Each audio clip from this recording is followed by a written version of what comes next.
And good morning. Hey, welcome to Breakthrough Walls. I'm Ken Walls. I'm your host, and I'm fired up today. I've got Mr. Shawn Hays on the show today. Your car guy. I believe that's the tagline, right, Shawn?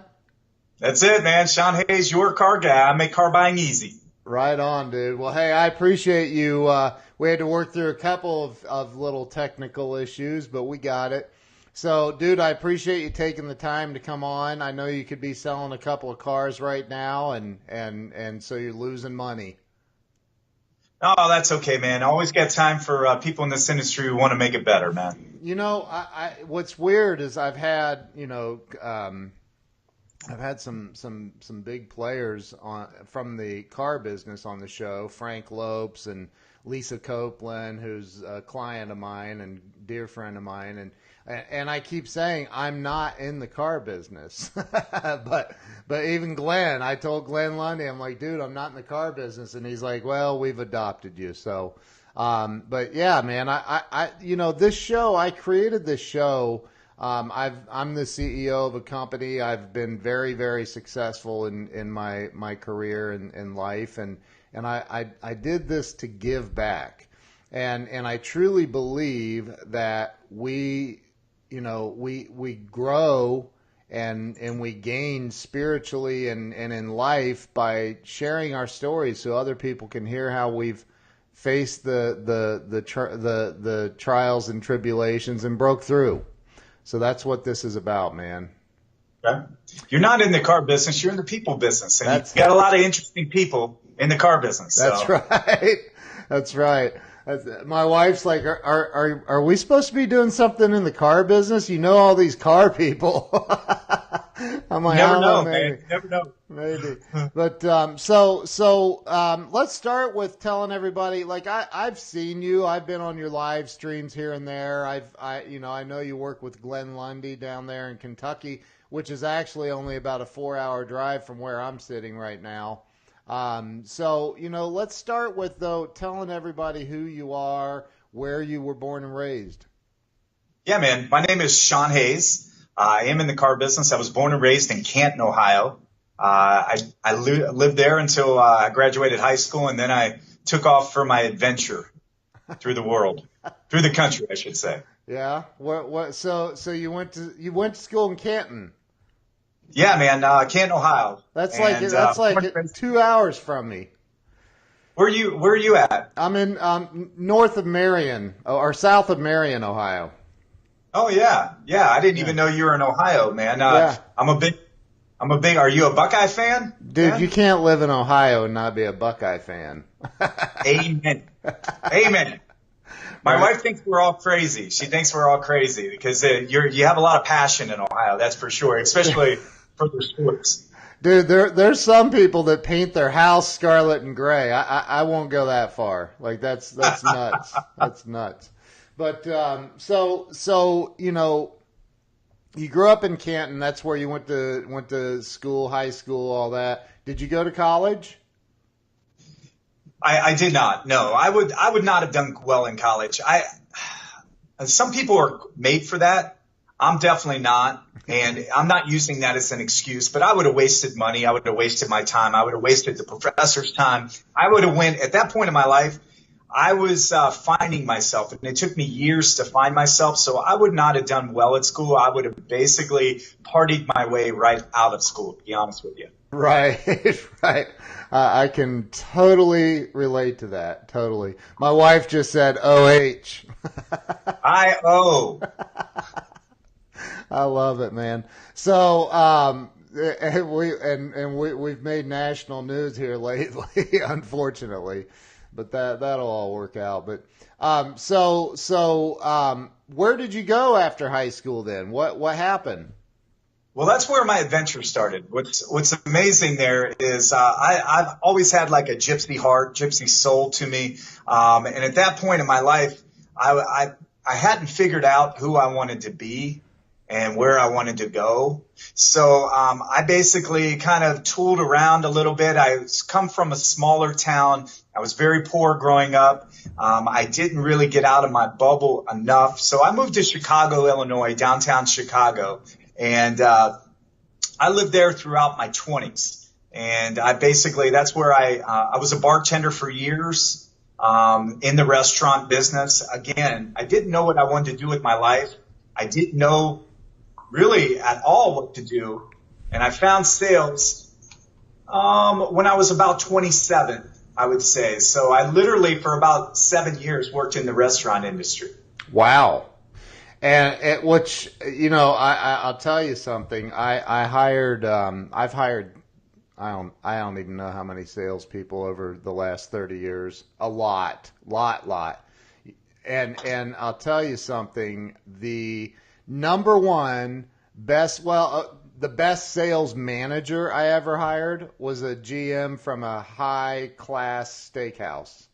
Like he had worked in the restaurant industry for years, and he just was, I think that once you do that long enough, you either become really, really good at effectively communicating with other human beings, or you don't make it. One of the two. Well, a lot of people end up leaving the restaurant business hating people. Okay, so there is a fine line there, Sure. I actually always enjoyed people, and I enjoy, relationships and building them. So I was literally destined for what I'm doing right now. I really believe that. Now I've expanded my role in this industry, but I really am good at fostering relationships, getting people to understand, to communicate effectively. I can communicate effectively. Always done a real good job of understanding the road to the sale, what people need, what people want. And I've just used that now, and for good. For years, Ken, I used it for bad, to be honest with you. Yeah. I didn't come from the best environment growing up. So I say this all the time to people, that when you don't grow up in the best environment and you grow up with the wrong people teaching you things, you grow up with a survivor mentality. Yeah. And what I mean by that is you're not using your skills for good. You're using your skills to manipulate, to get to get over on people, just to make sure you survive and you grow, right? But you're not helping anybody else. I really wasn't contributing to the general society. I was only worried about me. Yeah. Dude, tomorrow is August the 10th, and if I make it till tomorrow, I'll have 16 years of sobriety. So I can, when I was out there doing my thing, dude, that's all it was about, was me. And I did not care about you or anyone else. And so I can totally relate to that. So here you are in Chicago, bartending, working in the restaurant business. What happened next? Did you stay in Chicago until recently, or? This is how I got into sales. So I'm bartending, and a regular, comes in, and he's a sales manager at a telecommunication company. And at that time, telecommunication was huge, man. Yeah, sure. Everybody venture capital companies were coming in and throwing money at these companies, and that's when the .com bubble was growing, right? It hadn't burst yet. It was growing. Yeah. So he was a manager at one of these, and he goes, "Hey, man, have you ever thought about this?" And I was like, honestly, I would be great at it. I just don't know how to get into it. Because every time I had talked to somebody about it, their first question was, "Do you have a college degree?" And my answer was no. So unfortunately, they correlated a college degree and sales to have anything to do with each other, when at the end of the day, it doesn't. But I think what they were showing was the discipline that it takes to go through that. But anyways, make a long story short, most of your best salesmen in the country haven't gone to college. Right. So I went in, and he goes, "Well, you got to come in for an interview." So I went in for an interview, and this is where my sales career started. It started that day, interviewing with the general manager of this telecommunication company, because he did not want to hire me. In fact, he told me right then he did not want to hire me. So he literally said, "Well, I don't think you'd be a good fit. Most of the guys here have college degrees. You have no experience. So you have no experience. You have no college degree." And I was like, "You can't see past all that?" I'm thinking in my mind, I'm sitting here across from him, and I'm thinking, in my mind, I'm thinking, you can't see past that and see that I have talent that you could cultivate. I was blown away by it. He sounds like a real motivator of people. Yeah, he was great, man. He was great, right? So I kind of asked him that day, and this is where my sales career started. I asked him, what was the lowest salary that you brought somebody in at? And he told me what most people made. And I said, how about this? I'll come in for a 90-day trial at the lowest possible salary that you can bring me in at, and let me work and see how much commission I can make. So he at that point was like, well, what does it hurt, right? Right. So he brought me in. At that time, most of the people there made 27,000 plus commission. Okay. I came in that year at 18,500, which was the minimum level, I guess, is he could pay somebody. Yeah. And ended up just killing it, man. I was because at that time what you did is you went floor to floor in the skyscrapers in New York, or I mean Chicago, knocking on the doors, asking who the decision maker was, getting their business card, writing it down, and going back to the place and see how many appointments you could set up. Basically, is what you did. Yeah. Right. Yeah. So I was new at it, and I saw this as my opportunity, so I attacked it with vigor, right? Yeah. And I ended up being like number 2 in the office out of 55 people, and I think I was like, and that office was so good, I was like number 20 nationally. It was pretty good. Wow. So, make a long story short, well, here's how you do it. Well, what were you selling though? What was the actual? Was it a cell phone or what was it? Cell phone, pagers, alphanumeric pagers, and long distance, local stuff like that. Right? I did that too, dude. Okay, so everybody was doing it at that time, right? Yep. You go there. Well, I got in with Amico, right? And Amico in Chicago, that's huge. Now it's called Mobile Exxon or something, but at that time, Amico was a standalone company. They were huge. And their base was out of Chicago. So I called this guy. Man, I want to tell you, it was probably 64 days in a row, 100 days in a row. It was a lot, right? I called him every day. And the one day he picked up. Oh, and I was literally, literally didn't know what to say, right? So I hit him with my elevator pitch, right? Yeah. And he said, I saw your number come in.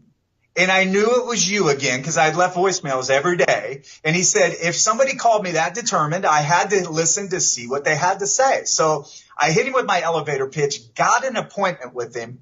All right. So I called my president of the company. They fly in because I can't close this, dude. I don't even know what the hell I'm doing. Right. I'm like, okay, I got the appointment. Now what do we do? Right. Yeah. So they all fly in.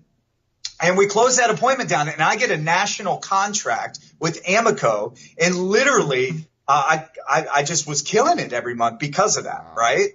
So at the end of that year, I come up for, going, a pay raise. Yeah. You just paid me the lowest possible amount you could ever pay me, right? Right. So everybody else gets a 3% pay raise, and he says that's what I was offered. And I was like, wait a minute, 3% on 18,000. Everybody else is getting paid this. I just brought the house to you, right? Right. They didn't want to pay me. Wow. He basically, I don't know if he liked me or if he thought I got lucky once or whatever. I don't know what it was, but he didn't want to pay me what I felt like I was worth at that time. Right. So I ended up leaving, and I left to go to a company. One of the girls that was working at that office saw my talent, saw that I had ability. She had moved on. She told their HR company to call me, and they got me over there. So I kept moving up. I kept moving companies. And at that time in the telecom boom, everybody was moving companies because you were just taking more, right? Right. So within 2 years, I went from 18,500 to 55,000 base salary plus commission. I was making, 6 figures when I was just bartending last year, That's awesome, dude. Hey, I know some bartenders that make incredible money. Sick. Sure, but I wasn't. They have to work at like really good places and work at like, clubs or really fine dining establishments. I was working at Bennigan's, okay? So I wasn't making that good kind of money. Dude, that's funny. So, okay, so you're still in the telecom business, though. And yeah, so then I'm in telecom. I'm trying to do the math. How old? Like you're 27, 28, maybe? Yeah, Yeah, I was about 27 when I got in the into sales. Okay, And I'm okay. 46 now. I know I look 35, man, but You're I'm 40. 46? I'm 46 years old. Yes. Wow, that's Yeah, a incredible, lot man. of moisturizer. A lot of moisturizer. I have a daily regimen, man. Right, Um, right, right. Yeah, so somebody. then Yeah. I start working for. Um, I met a girl. I met a girl like a lot of us do, right? That Oh was my single. God. And I wasn't really a good person. I was doing all the wrong things, staying way too many nights out at the clubs, the bars. Yeah. I wasn't a really good man at that time. But I met a girl. She lived in Atlanta. So I said, being the gypsy soul I am, well, hell, I'll move to Atlanta, right? So I Right. moved to Atlanta with this girl I basically have known for 2 months, Wow. right? Yeah. And I get there. Now, here's a little thing I have to tell you real quick, Ken. And I'm not proud of this, but this is what happened. After my first job, where they knew that I didn't go to college and they wanted to pay me less, I then cultivated this lie that I went to college. Oh wow. And here's the problem. All right. I knew the only way that these other companies would hire me and pay me what I was worth is if I had a college degree. And then back in those days, nobody called and did background checks, man. They Right. just didn't. Right. Right. So now they can do that. But back then they couldn't really do it or they didn't do it. Right. So I literally I lied on my resume. I cultivated this. And the problem with that lie is that lie becomes a bigger lie and it becomes even bigger because now you have to live this lie. You went to college, there's a time frame that you have to know what you did. And like if you meet people that went to that school, then you got to know certain, things about that school. It was terrible, man. I absolutely hated it. And then when you meet girls that you like, now they know you that you went to college and then you just lived this lie with them. Wow. Do you get what I mean? Dude, so what college did you go to in this big lie? Well, I wanted to go to Ohio State, but I figured with 90,000 people that go there, I would get found out just because I would run into too many people that went to this college, right? Yeah. So I went to Wright State University in Dayton, Ohio. Yeah, and because my brother-in-law has a now, master's degree from there, so there you go. Good thing I didn't run into them, right? Because they would ask me about it. I had never even been to Dayton, Ohio. Oh my God, dude, that's hilarious. I'm not proud of this, but what I'm trying to show you is that how far you can grow and develop over time. Yeah, when you come from a bad environment and you create this survivor mentality, that's what I did. And I did whatever it took to survive, man. Right. And I'm not proud of it, but it led me to be the man I am today. Yep. Right. Yep. So I moved down to Atlanta and this girl that I moved there for finds out that my time frames and my things aren't lining up, man. So she gets online one day, right? While I'm at work and finds out, wait a minute, this guy that I like that's living with me isn't who he says he is, right? So I had to come clean to her, and she's a lawyer, so she didn't want to date me anymore because I would lie to her. I started our relationship out lying, right? Right. It should have been a lesson at that time, but it wasn't. I still wasn't mature. And I went through the next time. I lived in Atlanta. Now I'm homeless, right? I have nowhere to live, right? I know no one except for this girl in Atlanta. So I'm like, golly. So I moved in with a couple guys that I started this job with, and the rest kind of grew. But I mean, I had to lie to them and tell them I went to college because if anybody found out, I'd get fired, right? So you didn't tell him why the girl broke up with you? No, man. I mean, I can't out myself in this lie because my whole life might unravel, and it sucks. And living a lie is absolutely horrible. Because think about this: when you bring girls home to meet your mom, now your mom, your family, they're in on this lie, and they don't want no part of it, right? Dude. It was terrible, man. It was terrible. And I lived this lie all the way up until I was 32. Oh, 32. My God. Wow. Yeah, man. So I haven't wait. Okay, so let's back up because it's looking back at my life, I get it, man. You're like the catch me if you can guy. So like what was your honorary degree in? Well, that was just I had don't say French. No, nobody ever really asked me that. You know, just no. Wow. No. Wow. That's funny, dude. So I can't even imagine. I cannot imagine. I mean, I can, but I never went. I never went quite that far. I always said, "Hey, I walked out in 12th grade because they said you didn't get a biology credit," and I'm like, "What the hell? What am I going to need that for? Like, I don't need biology. I hated biology. That's why I didn't get the credit. Like, y'all got this mixed up, right?" And so I just said, "I'm out of here." But so you're in Atlanta, which I lived in Atlanta as well. Yeah. You're in Atlanta, and so what happens from there, man? Like you're living with these dudes. The girl tells you Yeah. And I meet a girl, and another as girl. I meet another girl. I mean, girls were definitely a large part of my life at this point. Right, Anytime, I mean, I was very insecure, sure, but I covered it up with confidence, right, arrogance even.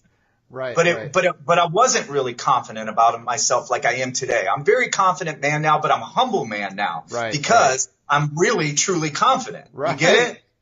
Humility comes with confidence, but Sure. unfortunately we portray it when we're not confident as arrogance. And that's what I was, man. I was really arrogant, too cocky. When I walk in a room, I would create, this aura about me, like I had it all together, but I really didn't have it together. Right. So I'm like fitting women in to these nightly endeavors just to make myself more feel better about myself, probably is what it was doing. Right. So I meet a girl and I'm living with her. She lives in this freaking mansion, right?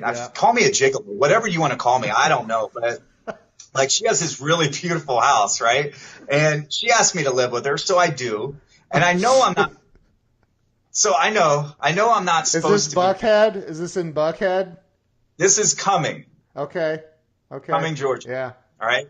I was living in Buckhead with the guys, but she had this house out there, one exit past Alpharetta, right? Yeah. So I move in with her in this huge 4,500 square foot home, and she has a child, and I'm thinking, what the heck am I doing? I shouldn't be doing this, and I like her, but I wasn't in love with her. Right. You know what I mean? Right. I wasn't in love with her. Yeah. She couldn't have been in love with me because I wasn't portraying the actual person I really am in life. You know what I mean? Right. So, but she asked me 3 times to marry her, right? I said no the first 2 times.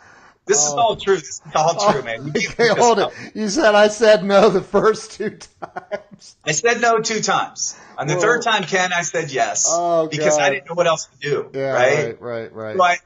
So now you're like walking down. You're like, I shouldn't be doing this. I shouldn't be doing this. I shouldn't be doing this. Why am I doing this? Why am I? Okay, I'm married now. Oh, right? My God. Yeah, I'm married now, and I'm living in this country club community with all these. I mean, really playing golf, playing tennis. I joined a tennis league, and like but I'm not still the true Shawn Hays. I'm not. Oh my really true. God, dude! Wow. So, anyways, that marriage lasts 10 months, Ken. 10 months. Wow. So I then say, enough of this. I'm tired of being who I'm not. And I moved home to where my family then resided, which was Winter Haven, Florida. Okay. Right? Yeah. This is where I finally start to build who I'm supposed to be and grow and develop and become the man I am today. Yeah. All right. And how old were you at this point? My now wife. Okay. We've been together 13 years and been married 9. Okay. But this is why I went back to Winter Haven, is because God had pointed me in this direction. Now I want you to understand, God had got me all this way. Okay. Right. He wanted me to have all these problems and challenges and learn, and so I could then help other people. I know this now today, but I didn't know it at the time. Right. That all this was designed for a greater purpose. Right. Right. So how old were you when you ended up back in Winter Haven? Okay, so this is 32. Okay. But here's where it starts the development. I still am not there. I'm going out and partying every night because now I'm single, right? Woohoo! I'm not married anymore, right? And I live in a new city, and I'm still insecure, so I still have to go out, right? So I'm filling these voids with going out to the bars, right? And I meet my wife now. Yeah. On our first date, Ken, you can't make this up either. First date, I get a DUI driving her car. Oh my gosh. Are Yeah, you she was too kidding? drunk, and of course, hey, I'll drive. I'm good, right? So Oh, I man. drive a car, 2 o'clock in the morning. Woo, woo, woo! Pulls me over, and I get a DUI, and this is where my life starts to change. Yeah. Okay. And I Wow. told her, I was like, don't tell my mom. Don't tell my mom. Call my sister, call my dad, call everybody. Do not call my mom. Right. So what she did, she calls my mom. Oh, So my no. mom is like walking out of the jail, you know, I walk out of the jail and there is my mom. And I'm just like, wow, that was a terrible ride home, but it was needed. Yeah. It was fitting. And that is the moment that I looked in the mirror when I got home. I was tired. I didn't sleep there. I'm wearing the clothes from last night. I'm reeking of alcohol, right? That feeling that nobody wants to feel. I was feeling. I looked in the mirror. I put both hands on the sink and I looked at the reflection staring back at me and I didn't like it, man. I just didn't like it. And at that moment, right then, I decided I was going to change and become the man I should be. Yeah. And it was a gradual process. It did not happen overnight. This is a building. This is a growth. But it really started to change in 2012 when I came to Christ, when I changed my life and I gave my life over to him instead of me trying to control it. That was what changed. That's awesome, dude. Yeah, man. That's awesome. So you said 2012. Yeah, I got into the car business in 2010. Oh, okay. But in 2010, I decided, okay, so that DUI, I lost my job. I lost my job. I worked for corporate America. They said, you can't drive for us anymore. You got to do something. Right. Now, so I go through that process, that hell of a process, that expensive process, that growth and development process. Right. And I come out the other side saying I want to change my life, but I didn't know how to do it. So I got into the car business. Isn't that crazy, right? You want to change your life, go get in the car business. Right. Right. So I get into the car business and instantly I felt like I'd found my calling because those other jobs, even though I knew I was good in sales, I didn't feel passion for it. I didn't feel inspired. I didn't want to go out and knock on doors every day, Ken. I freaking hated that. Dude. It was so terrible. And I really believe that if people do that long term, they're going to get burnt out. They just get tired of the same grind every day, man. Dude, it sucks. I've done it. It sucks. It did. So I get in the car business and instantly I love it, man. Instantly I'm like, wow, these people come to me. They come to me. Right? I'm like, wow, this is the way of a change. And I absolutely love it because all I have to do is believe in my product, present my product with passion, do a great job. And these people are going to buy my product. Right? Yep. And I really started excelling. Wow. Okay. So the DUI was what year? 2010, 9? That was 2012. But you got in the car business in 10. Correct. I spent 2 years still gradually, slowly. And here's the thing. I was still arrogant. I was still a jerk. Right. I didn't grow till that 2012. So I had 2 years there in the car business. When I got into the car business, every single guy at my dealership hated me, Ken.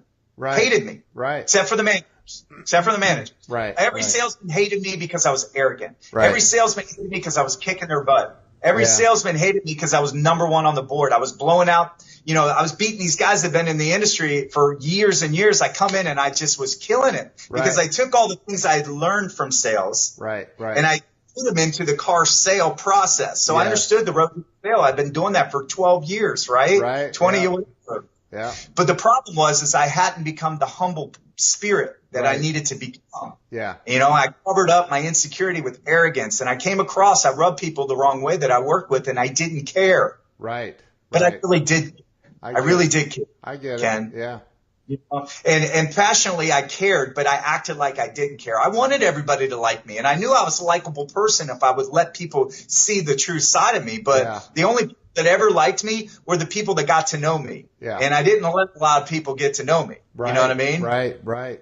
But I was able to be honest with people. I didn't have to lie and say I went to college anymore, right? I didn't have to lie about a lot of the things. So I let people in a little bit more and I gradually started growing and I started developing this. Okay, you're all right. It's okay if you're imperfect. Imperfect is not bad. It just means that you need to be accepting of who you're becoming, right? So I tell people all the time, I was a kid until 32. right? I Yeah. was a kid in 32. I started becoming a man at 32 years old. That's sad, but it was true. Yeah. So in 2012, so now I sell cars for 2 years. I'm doing really, really good. I'm killing it. Yeah. Okay. Yeah. I really, really, truly am. And a gentleman is placed in our dealership. I say he was an angel. He's sent from God. He literally would help me find out who I'm supposed to be in life. Wow. And I owe a lot to where I am today because of that one person. And his name was Gus. And Gus was a Christian, and he brought me to Christ. He stayed beside me between me and my girlfriend, who's now my wife. We had so many problems. And look at us now. We don't fight at all. Wow. We don't argue at all. We are just a loving, good couple that wants to help the world. But it was a process, man. It didn't happen overnight. Right. And that is why I want to give back every day and do what I do. Dude, that is what a powerful, powerful testimony and story. So Gus helped you, and you're referring to him in past tense. Is he no longer with us? No, he's here, but I'll tell you, man, he's doing what he did to me all over the country. Like, he literally goes, I believe he's like, and I don't mean to come across as this, like, oh, Shawn, this holy roller. This guy literally, I believe, if you ever saw Touched by an Angel, I believe he is an angel that God sends to different places. Wow. To literally, he had the whole dealership. There was 14 salesmen in there praying on a daily basis. We were holding youth groups, prayer groups, Bible readings at my house. Wow. I mean, literally came in and transformed a whole dealership. It was crazy. Incredible, man. Wow. That's awesome. And then I left, and me and the wife moved to St. Augustine, Florida. Yep. Love St. Augustine, the lighthouse. Been up in it. Yep. But the difference I did is because I've been able to develop myself, I said, okay, when I come into this dealership, I'm going to come in with a humble heart and my head down and just do my job. And I was allowed to cultivate relationships and become a leader there because I didn't come in like an arrogant SOB. Right? Right. Well, I came in there and I did really, really, really, really well. I was number one for like forever until I left, but I was able to do it and people still like me. You know what I mean? Yeah. Right. Right. It sucks going through life having everybody hate you. Oh, I hated it, man. But I acted like I didn't care. But we all care, man. Sure, absolutely. Anybody tells you they don't care, they're covering up their insecurities. That's all. They'll lie to you about other things too. So this was in a dealership in St. Augustine. Yes. Okay. So I worked at the first one in Winter Haven for 5.5 years. Then I worked at this one in St. Augustine for 6 years. So I've been 11. Winter Haven? Is that near Orlando? It is. Okay. Yes. Okay. That's the whole. Isn't that the Disney area or? It is. Okay. Winter Haven, smaller town, kind of outside Orlando. It's a sleepy town. Old people they retire there. Okay. So, and by the way, St. Augustine's an amazing city. It's the history, and my wife is terrified of heights. She's on here. She's gonna smack me later for this, but we went up the lighthouse in St. Augustine. You know what I'm talking about, right? Absolutely. Yeah. Absolutely. Yeah. So we get to the top, and she literally will not go out on the deck, and I go, I'm trying to. She's holding on to the doors like, no. And I'm like, come on. She's like, no. Anyway, but she eventually came out. But, so here you are in St. Augustine, Florida. Your life is really starting to change. And it is a process. It's not an event. And I can totally relate to that because I remember I was 34. Now I had been incredibly successful in my 20s, like really successful. But at 30-ish, I'm living back at my mom and dad's, and at 34 as when I have the big spiritual awakening. And I can remember, when I first cleaned up my life, I got sober and all that stuff. I remember thinking, I'd see these guys in the fellowship that I was in. My wife just said, stop. telling the stories. But I remember this fellowship I was in, I'd see these guys with 20, 30 years sober, and they, were wealthy and they were happy and they were, like just amazing, amazing people. And I was like, I want that, but I don't want to wait 20 years. I want it now, like right now, and I deserve it, so, but Yeah. it's an event, man, or it's a process rather. It's not an event. So, so here you are in St. Augustine. Tell me, and you're at what kind of dealership are you working at? That's a Hyundai. I worked for Hyundai for 11 years. Oh, okay. So you were there for quite a while.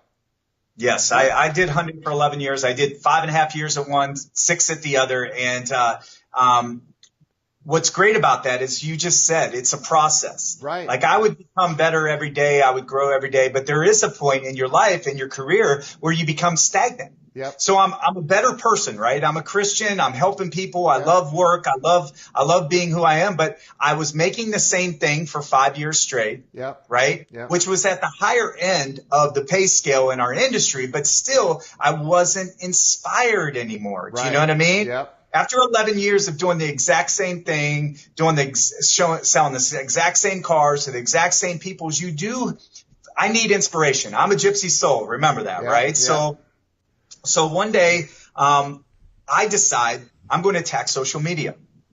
And my wife's like, what do you mean? I'm like, well, I believe I read an article about 3 people that were using social media to sell cars with. And I'm like, okay. So I look them up and I'm like, all right, well, I see what they're doing, but I think I can do something totally different and kind of make a difference, right? Yeah. So I decide to start making these videos, and I watched Eric Thomas.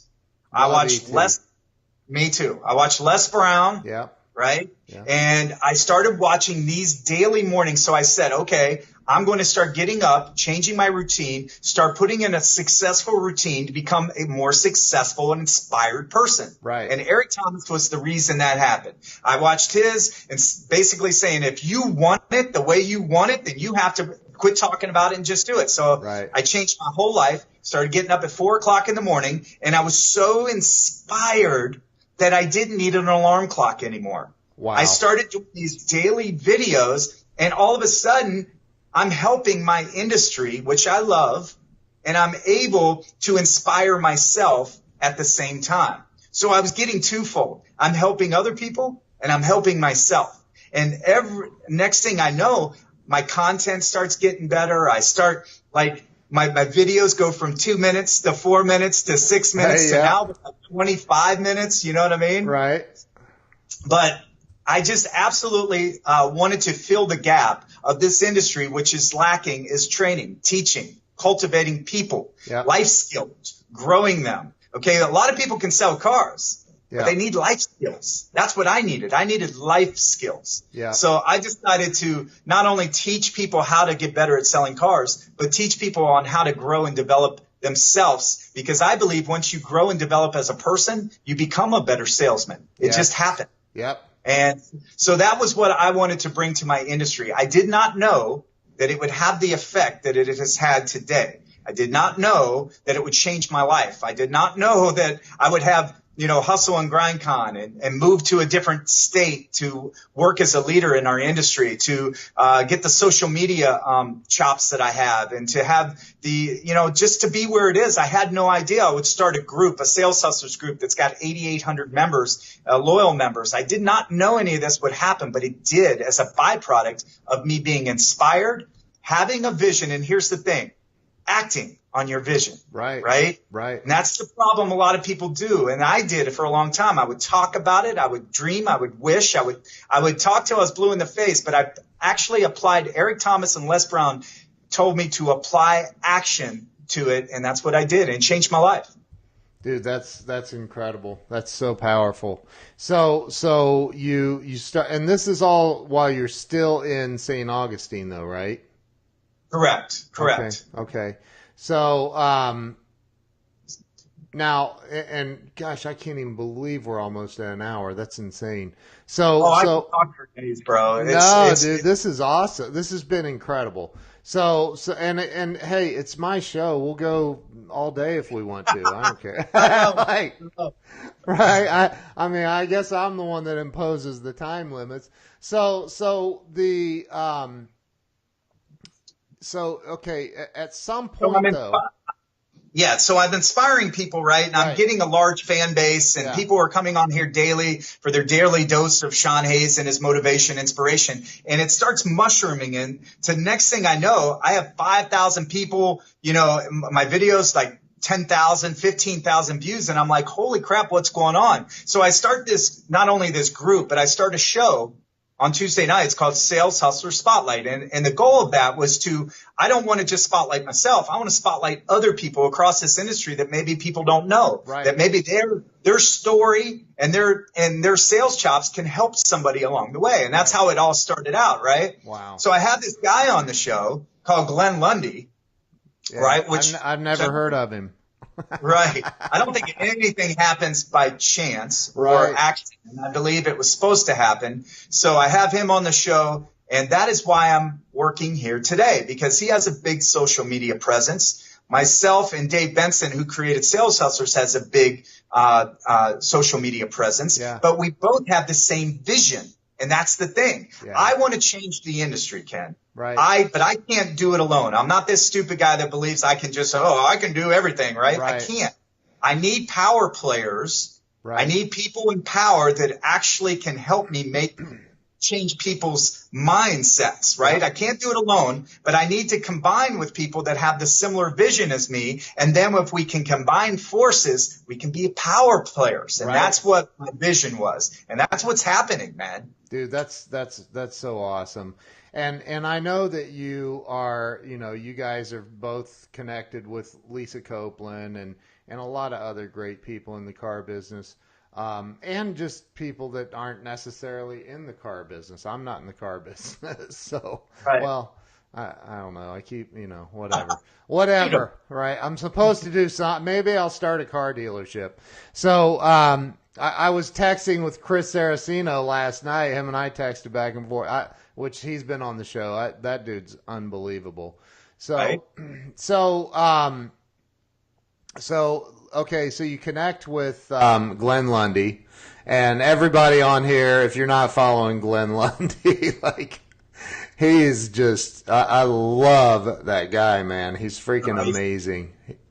Man, we clicked. Like, after the show I had him on, my wife watched the show, which my wife never watches any of my stuff. I don't know if you have that problem as well, but Glenn doesn't watch nothing either, right? Yeah. She goes, Shawn, you might be motivational for everybody else in the country, but you're the guy that leaves the sock drawer open, okay? So at the end of the day, I ain't watching your stuff. I just love her, right? That's keeping it real. Yeah. But so I build this, she watches this show and she goes, you know what? He's your doppelganger.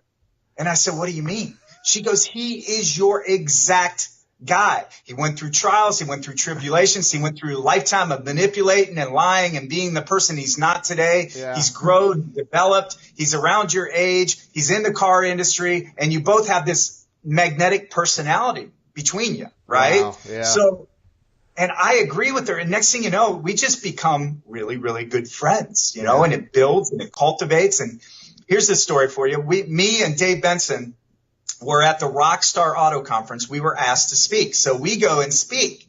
And Glenn wasn't going to the conference. Wow. But he tells me that something says you have to go. Now, he doesn't know where this voice come from. He doesn't understand, but he was like, okay. So he goes and he comes and hangs out with us for 3 days. Wow. And that's where we are today. He said that he had to go to see if I was the real true person that I act like. If I was the real true deal or somebody just acting social media wise, being somebody he's not. And he spent 3 days with me, and I didn't go to a bar once. I didn't go to a casino once. Right. I was there to work. I was there to network. I was there to grow. And he saw that in me that day. And he said he saw a true leader that he wanted in his organization. And that's where I'm at today. So yeah, tell me about that because I know that I've been in the state that you're in right now, and I've been in Florida, and there's a big difference. I mean, there's a huge difference. Now, I mean, just tell everybody what happened. Where you ended up in Kentucky, so tell them how that all happened. All right. So when you put yourself out there and you're helping and you're growing and people see you as a leader in your industry, you start to get offers. And that's what was happening. People were reaching out to me. Hey, would you be interested? Hey, would you do this? Yep. So I had no interest to become a leader at one time. I wanted to make sure I had become the man I'm supposed to be before I got into a leadership role. Right. Okay. That was my goal. Okay. Right. I know where I was supposed to be, but I can't hurry the process. Just like you said a minute ago, it is a process. Yep. And if I would have been put in that role before I was percolated, okay, I would have failed. Yeah. Right. Yeah. And so I waited to the point, and then all of a sudden these offers start coming in. Right. So I was literally, this is a cool story. I was literally had plane tickets purchased for me to come to a visit in North Carolina at a dealership that wanted to hire me in a similar role that I'm at here. Wow. And I literally had already negotiated the pay plan, and tickets were in my mailbox, okay, to fly there. Wow. Now, Glenn and I and Josh had been flirting for about a month or two about me coming there, but Glenn wrote a book on not hiring people outside your company on resumes. Right. Okay. And so he's like, Shawn, I can't do this. I cannot hire you and bring you in unless you come here and sell cars. And I said, I'm out on that, bro. I said, I've been selling cars for 11 years. I feel like I've proved myself to people. I am of high character. Right. And I think every once in a while somebody comes along and you have to make an exception to that one person. Right. So he doesn't agree with me.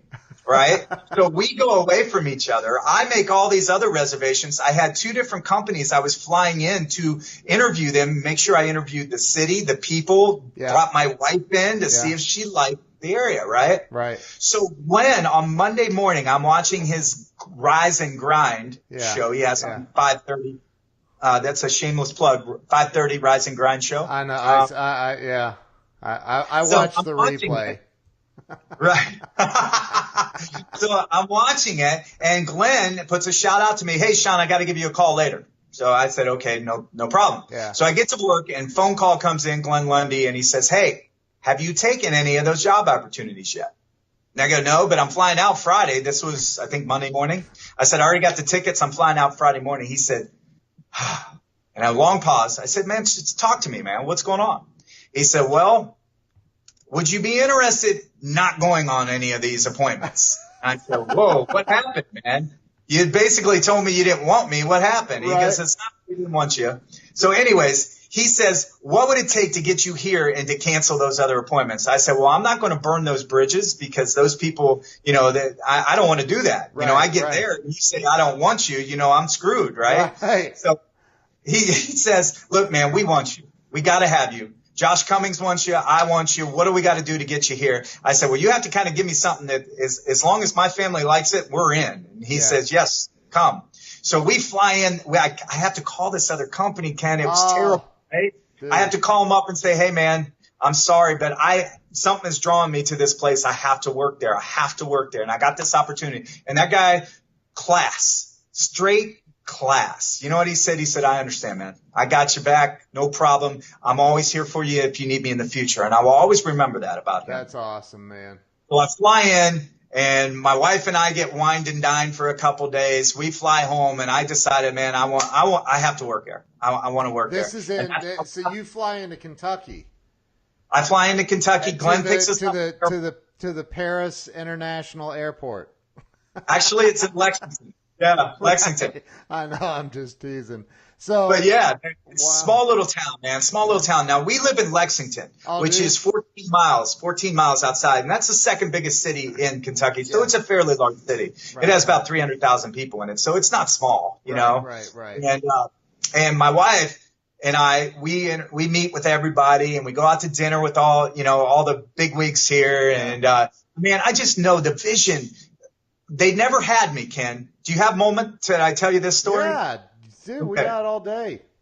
All right, man. So I don't commit. I basically spend a Saturday, watch the showroom, watch everybody. I do my morning meeting there. You know, I have a great time, but everybody thinks I'm just visiting Glenn, right? Right. So I go up after the morning meeting, and I meet with Josh and Glenn after the night before we went to dinner. Yeah. Now I'm still like, okay, no offers have been made. Nobody talked about compensation, nothing. I have no idea what the heck's going on. But Glenn meets with me and Josh meets me with that next morning, and that is where it was solidified. I knew after that meeting that we were on the same page with the same vision to change this industry one customer at a time, one salesman at a time, and we were all in the same boat, and I never have felt that synergy ever before. And I'm telling you what, when Josh, myself, and Glenn had an emotional, I call it man tear moment, okay, it was the most powerful moment of my life when it comes to business. Wow. I knew right then that I went home to my wife as she was at the hotel. Yeah. I went home to my wife. I said, baby, as long as you can say we can go, man, I have to do it. And she was supportive and been on the road with me ever since. So, wow. But that was when they had me, man. They sold me. Josh Cummins sold me, man. Josh Cummins sold me, man. Wow. When he got emotional and his vision lined up with my vision and my vision lined up with Glenn's vision, I felt the three of us could be so powerful together. Wow, man. That just gave me chills, dude. That's so powerful, dude. That is so awesome. And I've watched Josh, you know, of course, Glenn, and you guys have a trifecta. I mean, you guys just have the perfect and you know, what I love about everything you guys are doing there is it's not about the individual. It's not about you. It's not about Glenn. It's not about Josh. It's about the whole company, everybody. You know, it's like I think, you know, Lisa Copeland kept telling me how awesome you are, how awesome Glenn is, and her and I talk almost every day. And so, like, you know, and I'm like, I don't know these guys. And so I started following Glenn. And I saw a video where he helped one of the guys, I think back in like the detail shop at around Christmas, and I was like, oh my God, it brought tears to my eyes. I couldn't even like take it. I'm like, because that's the passion I live by, and I love to see other people live by. Man, it's incredible. I agree, man. So you guys you're in a pretty good sized town, right? It's 9,500 people here, and they sell 800 to 1,000 cars a month. Dude, that's crazy. It's nuts, man. I'm telling you, I've never seen anything like it. You drive around town, every single car has a Dan Cummins sticker on it, dude. It's absolutely nuts. I've never seen anything like it, man. I don't know how. There is just some special sauce and recipe, but it starts with leadership. Okay. And it goes, here's something interesting for you. And every dealership should be like this. Your employees should not be worried about doing things because of punishment. They should be worried about doing things because they don't want to let you down or the organization down. And that's the way this place is run. They're not worried about punishment. They're not worried about getting in trouble. They just don't want to let their fellow person down, man. They don't want to let the organization down. And that is the difference. And that's why you need to get your business running. Dude, I love that. That's so powerful, man. This is one of the best interviews I think I've had. Your number 76, I believe. Wow. Yeah, it's crazy. It's crazy. So, but you know, dude, your spirit, your passion, it's just, you know, I meditate every day of my life. I have for 15 years, and what I think that's done for me is helped me read people a lot better. And dude, your energy and your just your spirit, it's off the charts, man. And well, it shows you that any man can come back, man. I want you to know that, guys. I'm looking you dead in the eye right now out there. If you're struggling, or if you've had bad times, or if you had a bad childhood, or if you were beaten, mistreated, sexually molested, none of it matters. That's right. Okay? Become the better person you want to be. Live every day to be that person that you admire in other people. You can. I did it. Yeah. I promise you, I did it. Yeah. And just be authentic and be real, man. That's Dude, it. Let me ask you this, and we can. I don't know what your time is like, but we still have a little bit of time if you're good. Well, 3% battery life. So You have what? 3% battery life. Oh no! Wow. Okay, we're gonna lose you. Well, I want to know this real quick. Somebody comes to you. They're stuck. They can't pay their bills. Electric's getting shut off. Cars getting repoed. Getting evicted. Whatever. They can't figure it out, and they say, "Man, I just don't know what to do." What's the first thing you say to them? Do you want to change your life? That's the first thing I ask them.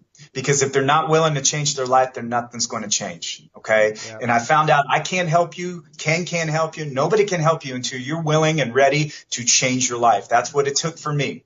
Right. Are you ready to change your life? And once you do that, then I can help you.